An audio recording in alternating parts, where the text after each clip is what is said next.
오늘 함께 나누실 하나님 말씀은 마태복음 7장 7절부터 12절까지 말씀입니다. 마태복음 7장 7절부터 12절까지 말씀입니다. 7장 7절부터 12절까지 말씀을 다 같이 한 목소리로 받들어 읽겠습니다. 시작. 구하라 그리하면 너희에게 주실 것이요 찾으라 그리하면 찾아낼 것이요 문을 두드리라 그리하면 너희에게 열릴 것이니 구하는 이마다 받을 것이요 찾는 이가 찾아낼 것이요 두드리는 이에게는 열릴 것이니라. 너희 중에 누가 아들이 떡을 달라 하는데 돌을 주며 생선을 달라 하는데 뱀을 줄 사람이 있겠느냐. 너희가 악한 자라도 좋은 것으로 자식에게 줄 줄 알거든 하물며 하늘에 계신 너희 아버지께서 구하는 자에게 좋은 것으로 주시지 않겠느냐. 그러므로 무엇이든지 남에게 대접을 받고자 하는 대로 너희도 남을 대접하라. 이것이 율법이요 선지자니라. 아멘. 우리가 지금 배우고 있는 이 산상수훈을 쭉 읽어가다 보면 주님께서 우리에게 요구하시는 여러 가지 명령들이 나옵니다. 사실 산상수훈뿐만이 아니라 이 성경 전체, 특히 구약은 이제 아주 많은 부분이 주님의 말씀, 주님의 명령, 부탁으로 되어 있습니다. 또 신약 성경도 예수님의 가르침의 많은 부분이 하나님의 나라에 대한 설명도 있지만 또 제자로 살아가는 우리들이 어떻게 살아야 할 것인가를 명하시는 말씀도 많이 있습니다. 이 사도 바울의 서신을 읽어봐도 이 복음에 대한 내용을 기록을 하고 있습니다만은 이제 그 복음에 합당한 삶을 위하여 우리가 어떻게 살아야 할 것인지에 대한 이제 많은 명령들이 있습니다. 십계명도 명령이고 여러 가지 이제 명령 내지는 계명 같은 것들이 우리에게 주어지는데 때로 이것이 여러 가지 요구를 우리에게 하다 보니까 이제 자유의 본성, 내가 좀 자유롭게 살고 싶다, 내 마음대로 살고 싶다라고 생각하는 우리의 자유의 본성하고 충돌이 나면서 이게 좀 힘들다, 내지는 믿음 생활하는 게 힘들다, 이제 이런 이제 생각을 하는 일들이 종종 일어납니다. 그런데 조금만 우리가 이제 생각을 좀 넓혀서 보게 되면, 좀 깊이 들어가서 생각을 해보게 되면 주님의 명령은 절대 우리를 괴롭히려고 하는 명령은 하나도 없다는 것입니다. 우리를 힘들게 하기 위해서, 우리를 옥죄고 얽어매기 위해서 주시는 명령은 한 가지도 없습니다. 오히려 그 명령을 거절하고 내 맘대로 해볼 거야 이제 이러면서 내 맘대로 가게 되면 처음엔 잠깐은 이제 즐겁고 잠깐은 자유로워요. 잠깐은 행복해요. 이제 이게 사탄의 유혹이죠. 진짜 선악과를 딱 따먹고 나면 뭔가 눈이 밝아질 것만 같은 이제 그 느낌. 사실은 하나님의 명령대로 선악과를 따먹지 않았으면 행복하게 살아갈 우리 모두가 그 순간에 그 착각에 빠져가지고 이제 그걸 따먹는 순간에 불행에 빠집니다. 이 원리가 이제 지금까지도 그대로 전해 내려오고 있는 거예요. 말씀대로 살면 절대 우리가 불행해지지 않습니다. 말씀 따라 살아가는 사람이 불행하다는 건 있을 수 없는 일이에요. 조금 힘들 수는 있어요. 십자가를 지는 것 같은 고통 내지는 자기를 부인해야 되는 그런 어려움은 좀 있지만, 그렇다고 그것 때문에 기쁨을 빼앗기거나 내가 불행하다라고 생각할 이유는 하나도 없는 겁니다. 문제는 우리가 이제 말씀 따라 살아가지 못하기 때문에 겪게 되는 일들이라고 하는 것입니다. 생각해 보면 근간에 우리가 보았던 이 산상수훈의 말씀들 보면 염려하지 말라가 명령이잖아요. 아무것도 염려하지 말라. 무엇을 먹을까, 무엇을 마실까 염려하지 말라. 이 명령대로 살면 어떻게 되는 거예요? 당연히 평안하게 되어 있습니다. 염려하지 않으면 평안한 거죠. 염려하지 말라고 하셨으니까 그 말씀대로 그냥 살아가면 되는 거예요. 그 다음에 명령하신 게 비판하지 말라 말씀하신 거였어요. 우리가 비판받지 않으려면, 헤아림 받지 않으려면 너희도 똑같이 비판하지 말고 헤아리지 말아라. 말씀대로 살아가면, 이거 되게 제가 지난주에 놓친 것 중에 한 가지가 그건데, 비판 안 하면요 그 사람 허물을 덮어줄 수 있고요, 그 다음에 내가 죄를 안 짓고요, 내가 비판하는 거를 듣고 있는 내 친구 내 대화의 상대 그 누구도 내 나쁜 이야기를 듣고 동조하지 않음으로 인해서 그 사람도 죄안 짓게 만드는 아주 기가 막힌 은혜가 이 속에 있는 거예요. 비판하면 마음 편한 것 같지만 진짜 우리가 하나님 믿고 양심을 가지고 살아가는 사람들은 그 느낌 있잖아요. 돌아서면서 내가 괜히 안 할 말을 한 것 같아. 내가 이거 그냥 넘어갔어도 되는 말을 하는 바람에 나도 마음 별로 편치 않고 그 사람도 또 들은 사람도 또한 나와 똑같은 입장이 될 수 있다라고 생각하면 이거 그냥 말씀대로 안 하면 이제 되는 건데 우리가 이걸 자꾸 놓치는 겁니다. 여기에 더하여서 이제 오늘은 이제 구하라라고 하는 명령으로 이제 시작이 됩니다. 앞서 말씀드렸듯이 늘 당부하시는 건 우리가 이제 그렇게 살지 못하니까 부탁하시는 거예요. 염려하지 않고 살아가야 되는데 하나님이 우리 사랑하시고 우리를 귀하게 여기시니까 염려하지 않아도 되는데 안타깝게도 우리가 이 말씀대로 살지 못하고 염려하는 일이 일어납니다. 또 비판하지 않고 살아가야 되는데 이게 되게 안 고쳐지고 힘들어요. 이제 그러다 보니까 또 비판하게 됩니다. 같은 맥락에서 보면 구하라 말씀하시는 이유는 무엇이겠어요? 우리가 구하지 않고 살아간다는 거예요. 하나님께 구하지 않고 걱정만 하고 살아간다는 겁니다. 특히 이제 이런 염려하지 않는 것과 맞물려서 되게 중요합니다. 이미 배우셨지만 염려하지 말라고 말씀하시고 그래도 걱정거리가 생기면 이제 구하라고 말씀하셨는데 기도하라고 말씀하셨습니다. 그러면 하나님의 평강이 우리의 마음과 생각 지켜주실 거라고까지 말씀하시면서 이 염려하는 것과 구하는 것이 맞물려 있습니다. 이걸 맞물려 있다고 말씀드리는 이유를 아실 거예요. 염려하는 건 기도하지 않기 때문입니다. 기도하면 염려하지 않을 수 있습니다. 우린 둘 중에 하나예요. 그러니까 걱정하든지 기도하든지. 진짜 기도를 드린다면 걱정 안 하고 살아갈 수 있는 겁니다. 그런데 걱정이 아직도 남아있다면 오늘 드려야 될 기도를 못 드리고 살아가고 있는 것이라는 의미입니다. 그런 의미에서 그렇게 살아갈 가능성을 알고 계시니까 우리 주님이 이 구하라라고 하는 이제 말씀을 다시 해주고 계세요. 아시겠지만 이 구하라라고 하는 기도가 산상수훈에서 오늘 뜬금없이 나온 거 아니라는 거 알고 계시죠? 이 기도에 관한 이야기는 특히 많이 하셨습니다. 일단 제일 먼저 나온 걸로 기준한다면 너희는 기도할 때에 사람에게 보이려고 하지 말라라고 해서 기도의 자세나 태도에 대해서도 말씀을 하셨고요. 그 다음에 주기도문을 통하여서 이제 기도의 내용에 대해서도 말씀해 주셨고요. 그 다음에 이제 오늘 염려하지 않는 건 기도로 보셔도 되고 상관없지만 이제 오늘은 기도의 방법이라고 할 수 있는 또 하나의 기도에 관한 말씀을 우리 하나님께서 우리에게 해주시는데 이제 예수님께서 해주시는데 이 예수님의 말씀을 통해서 우리가 어떻게 기도해야 되고 또 왜 기도해야 되는지에 대한 문제를 조금 더 생각을 해보려고 합니다.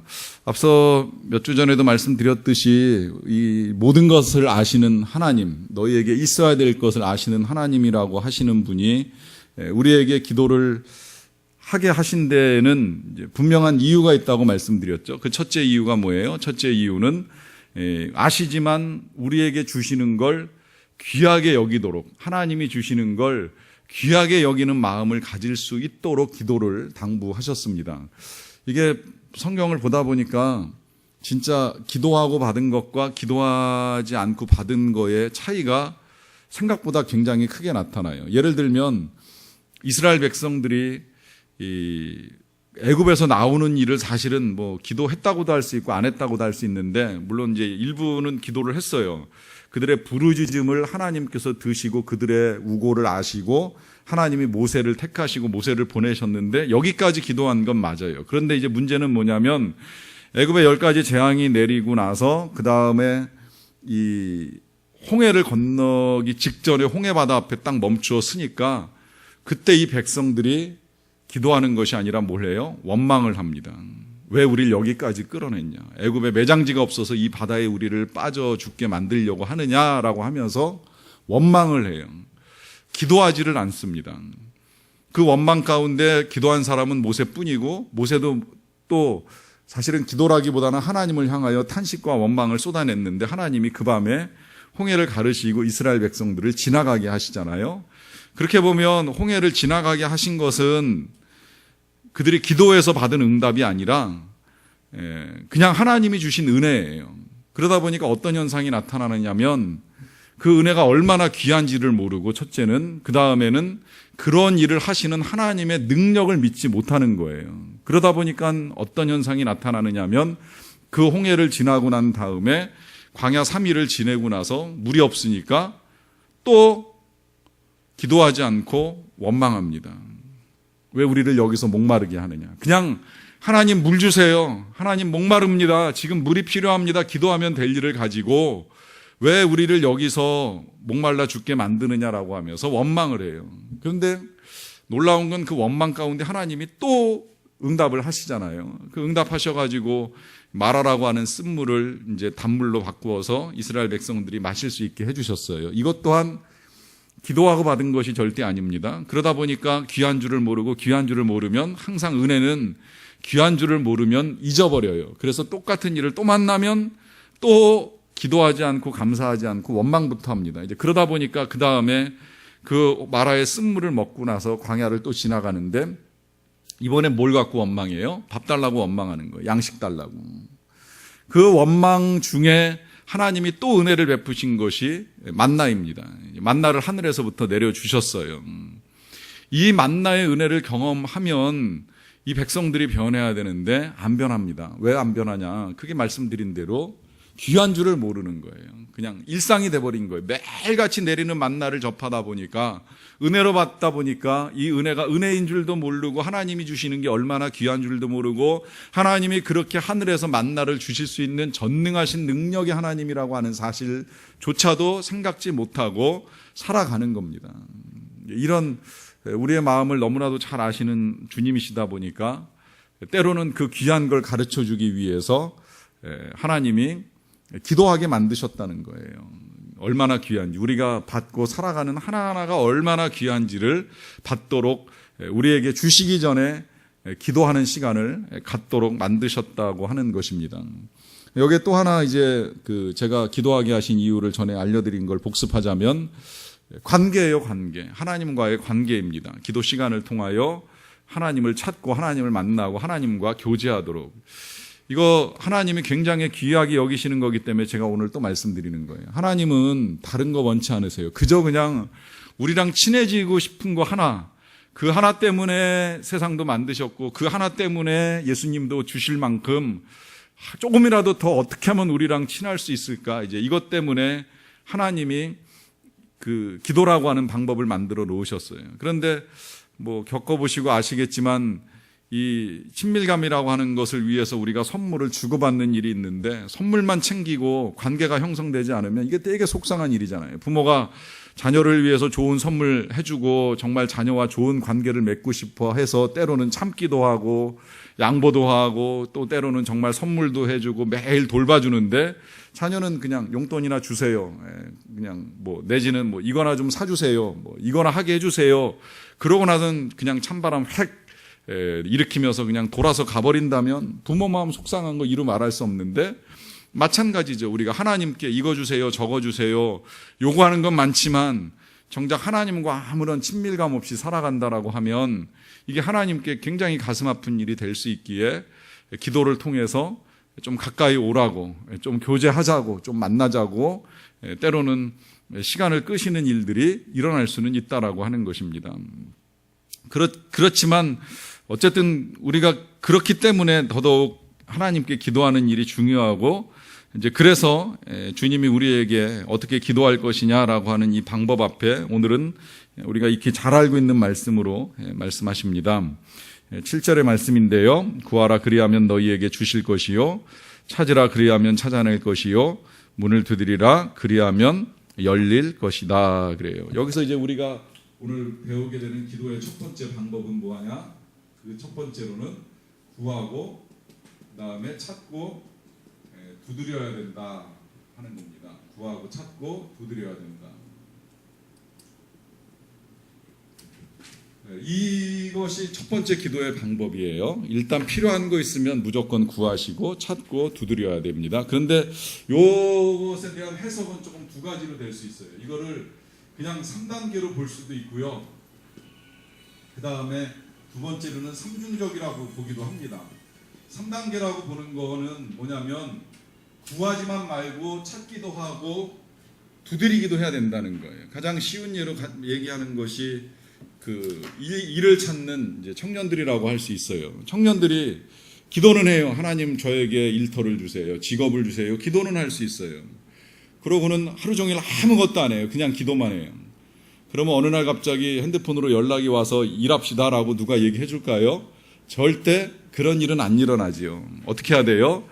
일할 수 있는 데를 찾아야 돼요. 뭐 알바몬을 뒤지던 뭐 하여튼 뭘 뒤지던 간에 끊임없이 어디에서 일할 것인가 계속 찾아 나가야 돼요. 그리고 찾아 나가는 과정 중에 여기 가서 한번 일을 해봐야 되겠다라고 하는 그런 마음이 있으면 가서 문을 두드려야 됩니다.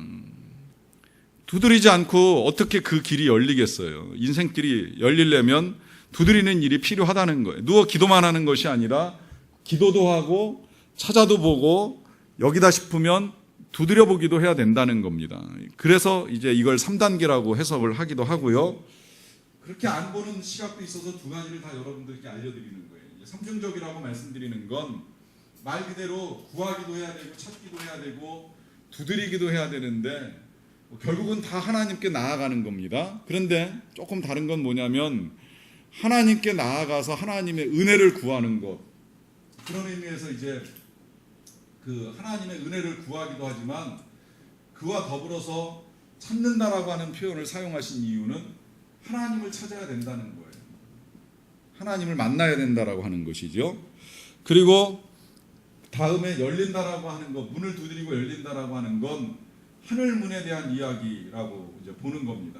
그래서 이 응답은 그냥 이제 이걸 그림이라고 그냥 표현하셔도 좋을 이해하셔도 좋을 것 같은데 하나님이 우리가 기도하면 하늘 문을 여시고 이제 응답의 은혜를 쏟아 주실 것에 대한 그런 소망함을 가지고 하나님께 기도하고 하나님의 얼굴을 구하고 찾고 그러면 하나님께서 이제 주실 것이다라고 하는 이제 하늘 문을 열시고 필요한 것을 부어 주실 것이다라고 하는 이제 그런 의미에서 찾아라, 두드리라 이제 이런 의미로 말씀하신 것이라고 볼 수 있습니다. 뭐 제가 생각했을 때는 3단계가 되었던 3중적이 되었던 중요한 건 뭐냐면 그 다음에 우리가 믿어야 될 건 뭐냐면 바로 응답을 믿는 겁니다. 기도의 방법으로 두 번째는 구하고 찾고 두드리는 거지만 두 번째는 응답을 믿는 것이라는 거예요. 응답을 믿는 것. 왜? 이게 약속이잖아요. 지금 7절의 약속, 주실 것이다, 찾을 것이다, 또 열릴 것이다. 이게 너무 중요하다 보니까 이 약속을 못 믿을까 봐 우리가 지금도 못 믿고 살아가는 일들이 일어나니까 8절에 한 번 더 약속하신 거예요. 구하는 이마다 받을 것이요, 찾는 이가 찾아낼 것이요, 두드리는 이에게 열릴 것이다 라고 하면서 반드시 응답될 것에 대한 분명한 약속을 하고 계십니다. 구하면 주신다는 거예요. 찾으면 찾을 수 있다는 거예요.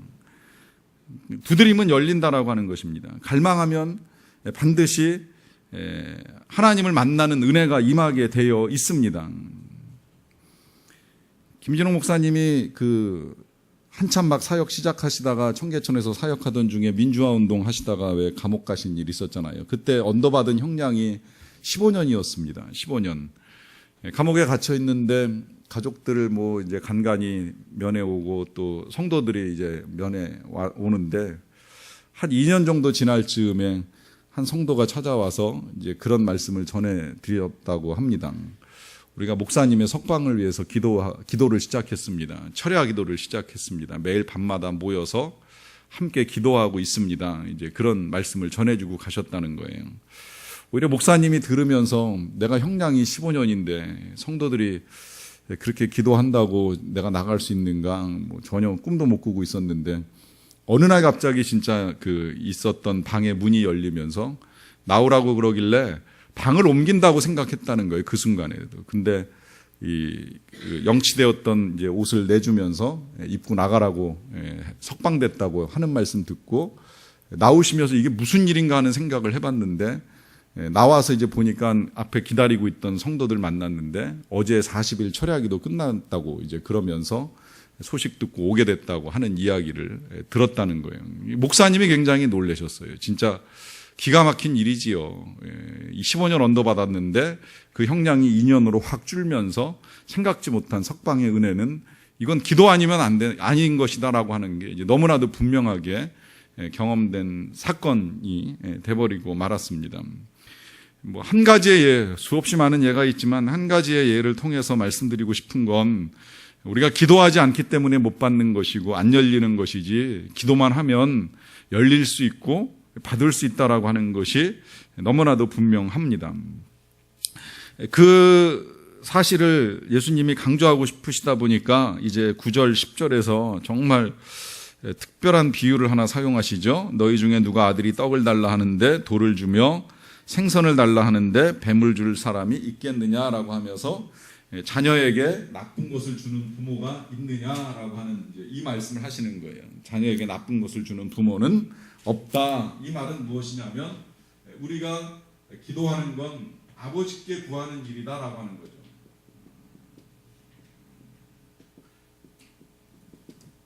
그 아버지께 아들이 떡을 달라 하는데 돌을 주고 생선을 달라 하는데 뱀을 준다.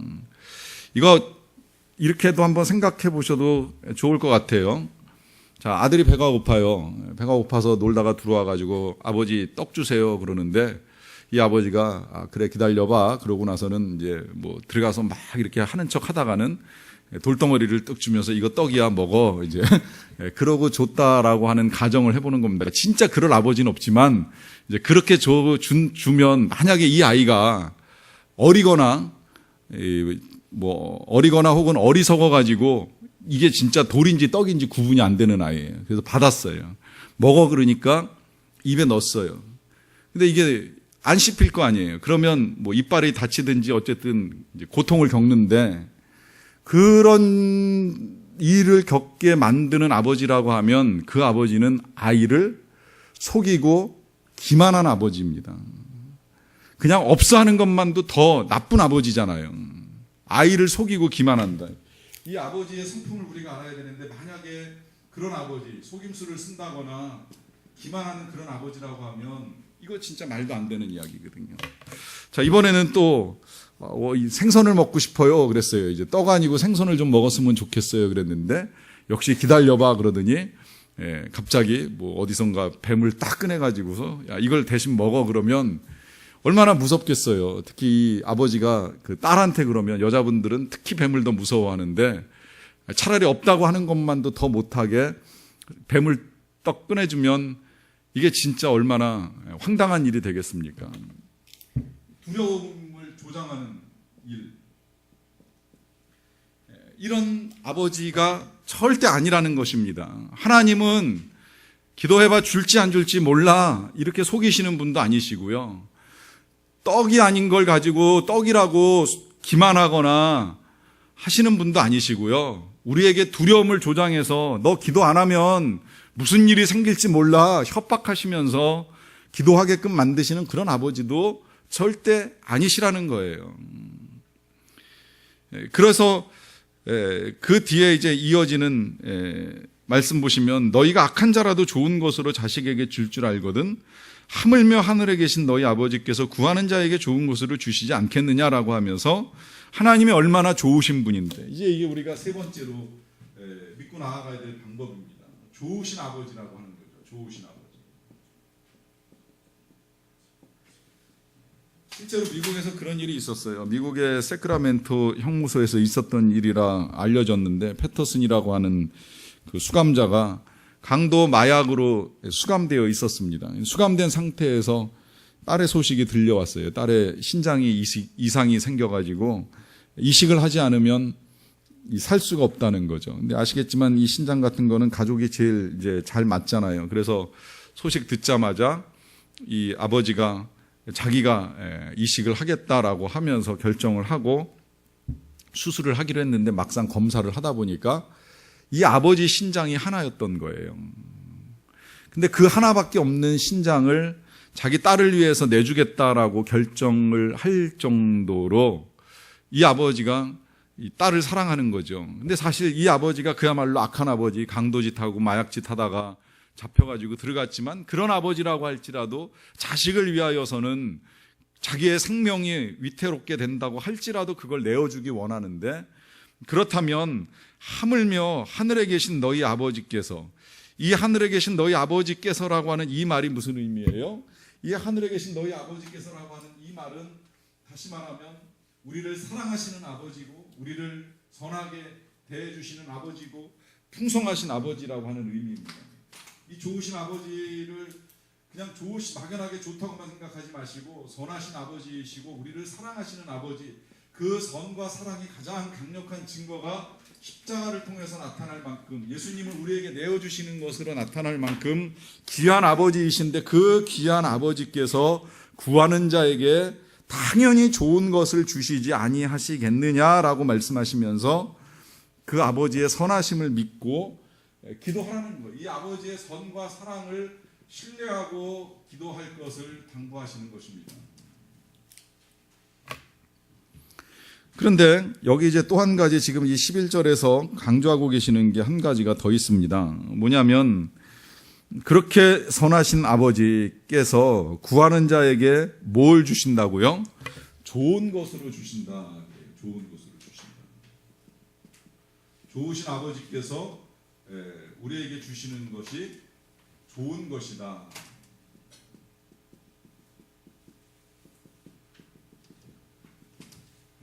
우리가 이걸 정확하게 좀 알 필요가 있을 것 같아요. 좋은 것으로 주신다고 말씀하셨습니다. 이 좋은 것이 이제 문제가 돼요. 때로는 우리가 생각하는 좋은 것과 이제 주님이 생각하는 좋은 것의 차이가 이제 아주 많이 일어나기 때문입니다. 여러분들에게 이렇게도 좀 질문하면서 좋은 것을 좀 찾아가 봤으면 좋겠다는 생각이 드는 일들이 있는데, 정말 내가 좋다고 생각하는 건 무엇인가? 내가에 있어서 가장 좋다고 느껴지는 게 무엇인가라고 하는 질문을 먼저 해보셔야 되고요. 그 다음에 또 이것도 생각을 해보셔야 돼요. 현재가 좋아야 되는가? 과거가 좋아야 되는가? 미래가 좋아야 되는가? 어느 게 진짜 좋아야 되는가? 옛날에 김동호 목사님이 부흥회 하시면서 꼭 교회 다니시면 하는 질문 가운데 그런 질문 꼭 하시잖아요. 여러분들 교회가 지금 좋은 교회이길 원하세요? 5년 후가 좋은 교회가 되길 원하세요? 이 질문 자주 하시는 걸 전 곳곳에서 들어봤어요. 답이 뭐예요? 당연히 지금보다 5년 후가 더 좋아야죠. 그렇죠? 지금 좋으면 뭐 하겠어요? 물론 지금 좋은 것도 좋겠지만 갈수록 교회가 더 좋아져야지, 갈수록 교회가 더 안 좋아지면 그건 불행한 일이잖아요. 그러면 현재가 좋아야 되는 거예요? 미래가 좋아야 되는 거예요? 미래가 좋아야죠. 갈수록 좋아져야죠. 그러니까 이 좋은 것이 현재는 아닐 수도 있다는 거예요. 미래가 좋아야 된다는 거죠. 그렇다고 그러면 현재는 나쁜 것으로만 채워지는 것이 괜찮은가 했을 때에, 여러분 지금 현재도요, 실은 주님이 우리에게 절대 나쁜 것으로 이렇게 갖다 놓으신 것이 아니라고 하는 것입니다. 지금 현재가 그렇게 느껴질 수는 있어요. 나 지금 당장 너무 힘들다. 지금 당장 너무 괴롭다. 이렇게 느껴지실 수는 있어요. 그런데 시간이 지나놓고 나서 보게 되면 그렇게 느꼈던 그 시간도 절대 힘들거나 절대 괴로웠던 것만은 아니라고 하는 것이 너무나도 분명합니다. 옛날에 제가 섬겼던 교회에서 한 부목사님 사택이 불이 난 적이 있어요. 제가 있을 때 불이 난 게 아니라 제가 부임하기 전에 불이 나면서 사택이 홀랑 타버리는 일이 있었어요. 그게 뭐 책이고 뭐고 이 전도사님이 그러니까 그때 그 부목사님이 아무것도 못 건지고 그냥 이제 사택을 옮겨야 되는 일이 생긴 거예요. 뭐 사택이야 교회에서 이제 장만해 주니까 사택은 옮겼는데 아무것도 없잖아요. 그동안에 뭐 공부하느라고 준비해놨던 책들, 뭐 사역에 필요한 뭐 옷가지들, 살림살이들이 하나도 없어요. 물론 하나님의 은혜 가운데 또 성도님들이 뭐 이렇게 저렇게 이제 섬겨주고 도와주셔서 그냥 하나하나 새롭게 이제 장만해 나가게 됐는데, 저는 그 목사님이 그 일을 겪고 나서 이제 딴 교회 담임으로 부임하셨다가 몇 년 뒤에 이제 그 교회 다시 오셔서 헌신 예배 설교를 하실 때 그 말씀을 들은 거예요. 그 말씀 하실 때에 그분이 그런 간증을 하셨던 거예요. 집이 활활 타고 완전히 다 사라지는 걸 보면서 정말 하나님이 원망스러웠다는 거예요. 어떻게 살라고, 어떻게 다시 시작하라고, 어떻게 내가 사역을 하라고, 내가 사역을 위해서 하나님께 내 삶을 드렸는데 하나님은 내 걸 저렇게 다 가져가시면 난 어쩌라는 것인가. 그런데 새로 거처가 장만되고 이렇게 저렇게 사랑의 손길들을 통해서 채워지고, 그리고 이제 사역의 길을 다시 열어가고 하는 이런 일련의 과정들을 쭉 경험하면서 지금 생각해보면 그때가 제일 좋았다, 이런 고백을 할 수밖에 없다는 그분의 말씀이에요. 왜 그런지 여러분들 대충 이해되실 거예요. 그 힘든 상황에 다시 아버지께 나가고 매달리고 기도하고 간구하는 가운데 더 뜨거운 하나님의 사랑을 체험하는 겁니다. 더 깊은 사랑을 체험하는 거예요. 제가 일전에 주일날 설교를 하면서 그런 말씀을 드린 적이 있습니다. 우리가 좀 더 가난해졌으면 좋겠다. 이 가난이라고 하는 걸 좋다고 생각하실 분이 어디 있겠어요. 들으면서 기분도 나쁘고 불편하신 분도 있으시리라고 생각을 합니다. 그런데 제가 그렇게 말씀드리는 이유를 이해는 하실 거라고 생각을 해요. 우리가 가난한 것이 힘들긴 하지만 가난할 때 더 매달리고, 가난할 때 더 기도하고, 가난할 때 하나님을 더 많이 찾을 수 있었다는 사실 앞에 감사를 할 수 있다는 겁니다. 제가 언젠가 그런 말씀 드렸잖아요. 우리 목회자들이 성역 기간, 우리가 목사로 사역한 기간을 성역으로 따질 때 전도사 기간을 넣느냐 안 넣느냐 그래요. 저는 전도사 기간을 넣으면 올해가 만 20년이고요. 이제 안 넣으면 한 15년 정도 됐는데, 뭐 성역일지 아닐지 하여튼 그건 하나님이 판단해 주시겠지만, 전도사 기간을 넣느냐 안 넣느냐라고 하는 논쟁을 할 때 한 분이 그런 이야기를 했어요. 어떻게 보면 전도사 때 우리가 더 거룩하지 않았나, 이제 이런 이야기를 나눴어요. 왜 거룩했을까요? 가난했으니까, 부족했으니까, 그리고 순수했으니까, 열정으로 뛰어들었으니까 그 기간이 귀했던 거예요. 근데 그 기간에 돌이켜보면 진짜 굉장히 가난하고 힘든 시간이었는데, 한편으로는 그 시간에 하나님을 찾고 만나는 이것들이 진짜 좋은 것으로 채워진 거예요. 그런 의미에서 보면 이 좋은 것이라고 하는 게 우리가 알고 있는 것과 하나님이 아시는 게 다릅니다. 그런 면에서 여러분들 오늘 이 사실도 좀 알고 가셨으면 좋겠어요. 현재가 제일 좋다고 생각하시면 돼요. 지금이 여러분들한테 최상이고 최적입니다. 지금이 하나님께서 여러분들에게 허락하신 최선입니다. 의심이 간다면 기도해 보세요. 정말 이게 난 최선이 아닌 것처럼 느껴지면 그러면 더 바꿔달라고, 더 좋아지게 해달라고 또 기도하세요. 그러나 분명코 오늘 하루가 여러분들에게 있어서 하나님이 최적화시켜 놓은 하루라고 하는 사실도 틀림은 없다는 거예요. 왜? 지금 그게 여러분들에게 필요하기 때문입니다. 지금 그 일을 통해서 여러분들이 하나님께 나오실 수 있기 때문입니다. 지금 그 일을 통해서 하나님을 만나실 수 있기 때문에 하나님이 최적의 상황을 여러분들에게 허락하고 계세요. 그 상황 속에서 난 좀 힘들고 어렵다 이런 마음도 남아있을 수 있습니다. 그러면 그게 진짜 구하고 하나님을 찾을 시간이기 때문에 바로 최적이라고 말씀을 드리는 거예요. 그나마도 아니라면 하나님을 찾지 못하고 하나님께 기도하지 못하기 때문에 지금 그 시간을 통하여서 하나님이 만나자고 부르시고 계시는 은혜의 초청 시간이라고 보시면 전혀 틀리지 않는다라고 하는 것입니다. 분명한 건 하나님께서 구하는 자에게 좋은 것으로 주시는데 이 좋은 것, 진짜 좋은 것이 무엇인지를 조금 더 우리가 알아야 됩니다. 이 본문이 아시겠지만 누가복음에 똑같이 기록이 되어 있어요. 누가복음에 보시면 구하라 주신다, 찾으라 찾을 것이다, 두드리라 열릴 것이라 말씀하시고, 그러고 나서 똑같이 누가복음에는 이제 떡과 돌이 아니라 알을 달라고 하는데 전갈을 주는 부모가 있겠느냐라고 말씀하시면서 그 다음에 악한 자라도 좋은 것 주는데 하물며 하늘에 계신 너희 아버지께서 구하는 자에게 좋은 것이 아니라 뭐라고 말씀하셨냐면 성령을 주시지 아니하시겠느냐라고 말씀하셨어요. 성령. 그렇습니다. 성령입니다. 그러면 이건 무슨 이야기가 되는 거예요? 가장 좋은 건 뭐예요? 가장 좋은 건 성령이에요. 성령. 성령을 주시겠다고 약속을 하십니다. 왜 성령을 주시겠다고 약속을 하시는가 생각을 해볼 필요가 있잖아요. 왜 성령이 좋은 것인가?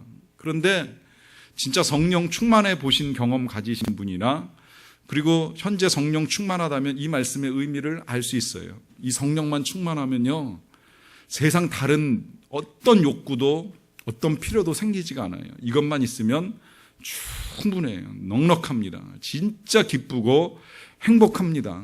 왜? 성령 때문에. 성령이 계시다라고 하는 건 예수님이 나와 함께 계심에 대한 확신, 분명한 확신, 흔들리지 않는 확신이에요. 이제 그러다 보니까 그 확신 속에서 감옥 속에서도 노래하고, 감옥 속에서도 마음 편하게 진짜 옷 다 벗어버리고 잠들 수 있고 할 수 있는 이유가 성령 때문이라고 하는 거예요. 제가 여러분들에게 감히 지금 여러분들의 현재가 최선이라고 말씀드리는 이유는 뭐냐면 그게 진짜 최선으로 느껴지고 경험되려고 하면 성령으로 충만하면 되는 거예요. 그러면 지금 뭐 진짜 당장 내일 갚아야 될 빚도 있고 자식이 속 썩여가지고 이걸 어떻게 해야 되는가라고 하는 문제도 남아있고 또 이런저런 말 들은 것 때문에 화가 나고 분노도 잘 삭혀지지 않고 자꾸 미움의 영이 샘솟는 것 같은 느껴진다고 할지라도 주의 영 때문에, 주님 때문에, 나와 함께 계시는 예수님 때문에 이길 수 있는 거예요. 이게 진짜 좋은 거예요. 이게 진짜 땅에서 맛보는 하늘의 기쁨이고 하늘의 행복이기 때문에 하나님이 성령을 주시겠다라고 하는 것이죠. 문제는 우리가 그 성령을 구하지 않는다는 거예요. 찾지도 않는다는 거예요. 달라고 요구하지도 않는다는 거예요. 그리고 보이는 것만 자꾸 해결해달라고, 보이는 것만 채워달라고 요구하며 살아가는 것이지요. 그게 아니라고 지금 주님이 우리에게 말씀하고 계십니다. 결론을 내립니다. 마지막 7장 12절의 말씀입니다. 그러므로 무엇이든지 남에게 대접을 받고자 하는 대로 너희도 남을 대접하라. 이것이 율법이요 선지자이니라. 그래요. 이 마태복음 7장 12절 들어보신 분들 계시겠지만 이 마태복음 7장 12절을 황금률이다 이렇게 표현을 합니다. 황금률. 황금률이라고 하는 말은 예수님의 많은 말씀 중에서도 이제 가장 귀한 말씀, 최고의 말씀이다. 요한복음 3장 16절이 복음이라고 하면 이 마태복음 7장 12절은 황금 같은 율법, 황금 같은 계율, 그래서 황금률이라고 말씀하시는데요. 이 말씀이 너무 귀하다 보니까 이 말씀 비슷한 말씀이 참 여러 가지가 있어요. 뭐 한문으로는 역지사지, 입장 바꿔 생각해보라 하는 말로부터 시작해서 공자가 한 말로는 네가 하기 싫으면 남도 시키지 말라 하는 그런 말도 있고요. 또 영어로는 뭐 give and take라고 그래가지고 진짜 받기 원하면 먼저 주어야지 테이크가 가능하지 않느냐, 이제 이런 식의 표현들을 통해서 비슷한 말들이 남발되긴 하는데 이제 조금 다른 특징이 여기 있는 걸 우리가 봐야 될 필요가 있는데, 첫째는 뭐냐면 부정적으로는 절대 말씀하신 것이 아니에요. 긍정적으로 말씀하셨어요. 그러니까 하고자 하는 대로 이제 하라고 말씀하신 거잖아요. 대접을 받고자 하는 대로 대접하라 말씀하셨다는 것이고요. 그 다음에 대접이라고 하는 용어로 이제 번역이 되다 보니까 이게 꼭 이 식사와 관련돼서 우리가 이제 이해되는 경향들이 종종 있는데, 번역이 그렇게 되었을 뿐이지 사실 이 대접이라고 하는 건 모든 사람을 대하는 우리의 태도에 달린 문제입니다. 그러니까 바꿔서 말하자라고 하면 그 상대방이 나에게 해주기를 원하는 그대로 이제 내가 해주면 된다라고 하는 거예요. 그런데 이건 절대 그 동기나 조건을 가지고 말씀하시는 것이 아닙니다. 네가 그렇게 하면 이렇게 받을 것이다라고 하는 지금까지 우리가 보았던 조건과는 전혀 관계없이 진짜 네가 원한다면 너도 좀 그렇게 해보는 것이, 그런 방법으로 해보는 것이 어떻겠느냐라고 말씀하시면서 방법을 우리에게 가르쳐 주는 것인데, 바로 그 방법이 우리가 원하는 대로 그대로 하면 된다는 거예요. 그럼 우리가 뭘 원하는지만 볼 수 있으면 되잖아요. 뭘 원해요? 우리는 남들이 나에 대해서 나쁜 이야기 하는 거 절대 원하지 않습니다. 누가 날 좀 욕했으면 좋겠어 이렇게 말하는 사람은 한 사람도 없죠. 그러면 나도 똑같이 그냥 그렇게 하면 돼요. 남 얘기 안 하면 되고 남 욕하지 않으면 되는 겁니다. 반대로 반대로 가기 전에 일단 좀 더 추가해서 누가 내 잘못을, 내가 잘못이 없진 않지만 내 잘못을 좀 덮어주고 감싸줬으면 좋겠다 이런 마음 있으면 그냥 그대로 똑같이 하면 돼요. 남의 잘못도 덮어주고 감싸주면 되는 거예요. 여기서 이제 조금 더 반대로 생각해 보면 칭찬받는 거 싫어하는 사람 없잖아요. 그러면 내가 먼저 그렇게 하면 되는 거예요. 칭찬해주고 인정해주고 더 나아가서는 존중해주면 되는 겁니다.